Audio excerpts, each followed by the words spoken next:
जय जगन्नाथ सांग माने पवित्र रथयात्रा उपलक्षे सबु दर्शक बंधु मानक मोर हार्दिक अभिनंदन।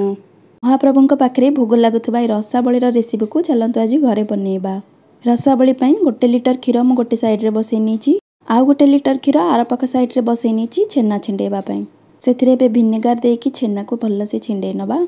छेना छिड़ी गलानी एबे आकु गोटे कपड़ा रे छाणी चुपुड़ी की अलगा रखी दबा। परे याकु छाणीबा पई 5 मिनिट पई ही एमती खोला रे रखि नबा, जोथिरे कि छेनारू बेसी पानी बाहरिबनी, हल्का मॉइस्चर रहइबो। रसावली पई जो क्षीर बसैथिले सेथिरे गोटे पिंच केसर पकै नबा और गोटे चमच गुजराती गुंड पकै नबा। क्षीर एबे फुटी फुटी गोटे भाग हेई आसलानी। एबे एथिरे 4 बड़ चमच चीनी पकै नबा। क्षीर को बेसी सिझेबानी, चीनी पकेला परे 5 मिनिट फुटेबा तापरे गैस रो फ्लेम बंद करि नबा। एबे जो छेना को रखिथिले ता सहित 2 चमच चीनी और गोटे चमच मैदा गुंड पकेइकरी ताको भल से चकटी नबा। तापर एमती छोट छोट साइज रो छेना बॉल काढ़ी नबा। ताको एहीपरि भाबरे ताड़िया बनै नबा छाणीबा पई।